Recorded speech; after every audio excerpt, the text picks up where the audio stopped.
A'udzu billahi minasyaitonir rajim. Bismillahirrahmanirrahim. Alhamdulillahi rabbil alamin. Allahumma shalli ala sayyidina Muhammad wa ala alihi wa sahbihi ajma'in. Amma ba'du. Kali ini kita akan melihat satu kitab, yaitu kitab tajwid yang berjudul Al-Itqan fi nutqi ba'di alfadhil Qur'an biriwayah Hafiz bin Sulaiman min tariq Asy-Syatibiyah.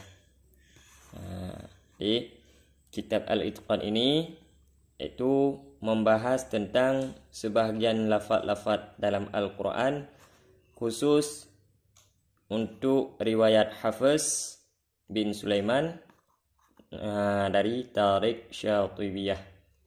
Ini khusus untuk Tariq Syatibiyah atau bacaan yang umum kita baca sehari-hari.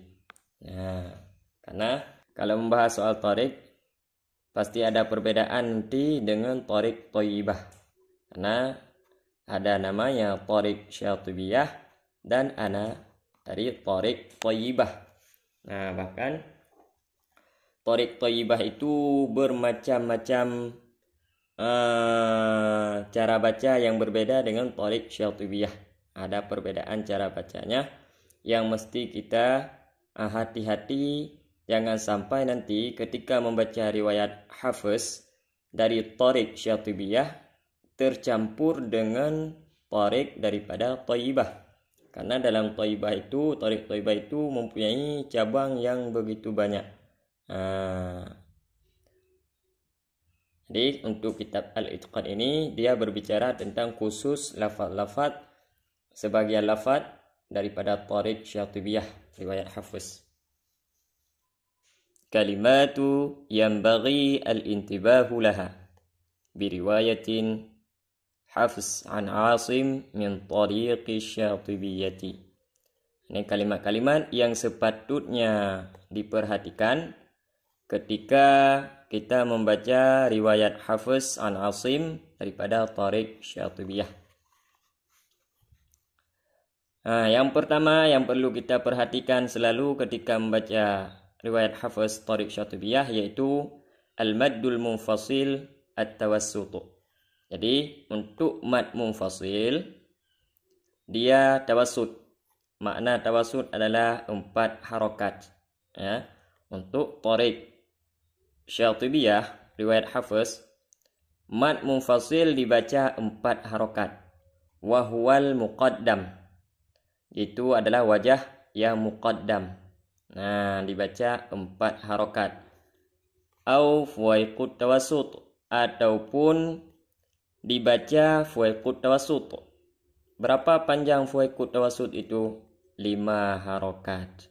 Jadi untuk riwayat Hafiz Tariq Syatibiyah, untuk mad munfasil atau mad jaiz munfasil, atau biasa kita dengar mad jaiz, dia dibaca 4 atau 5 harokat.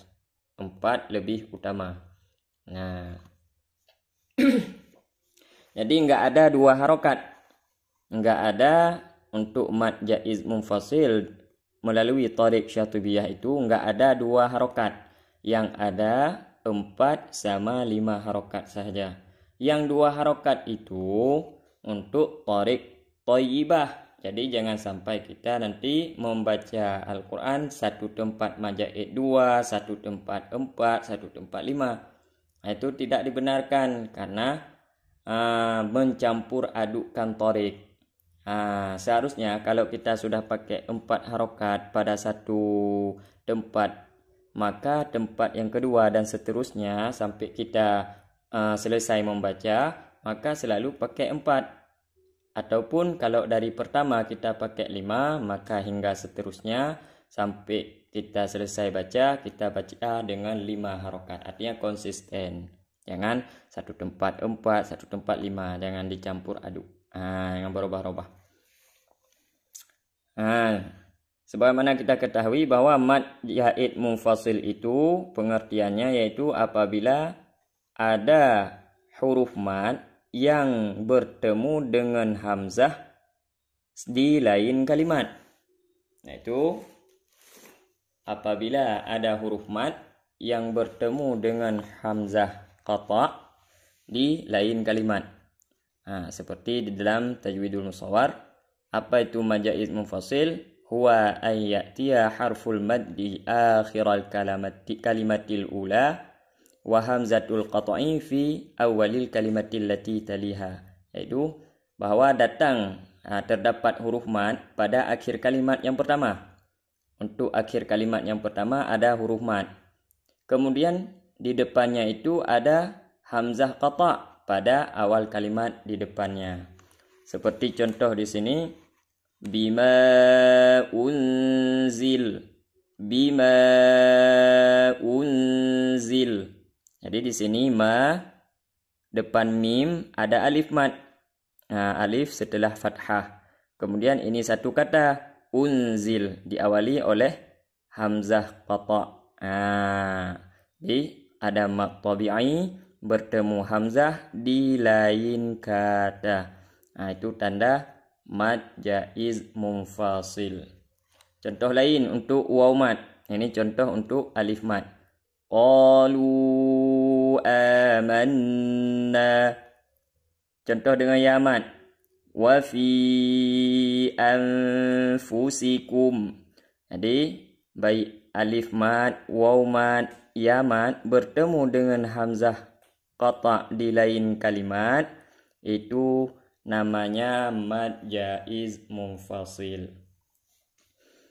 Wa yuqalu lahu, dan dikatakan baginya al-maddul jaiz. Disebut juga mad jaiz. Kenapa?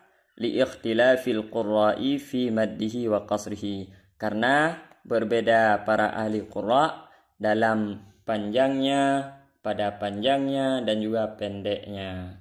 Karena ada yang 2, ada yang 4, 5 sampai 6. Jadi para ulama berbeda pendapat tentang cara baca mad jaiz munfasil, ada 2 sampai 6. Jadi khusus untuk Thariq Syatibiyah, riwayat Hafiz dipakai 4 atau 5 harakat.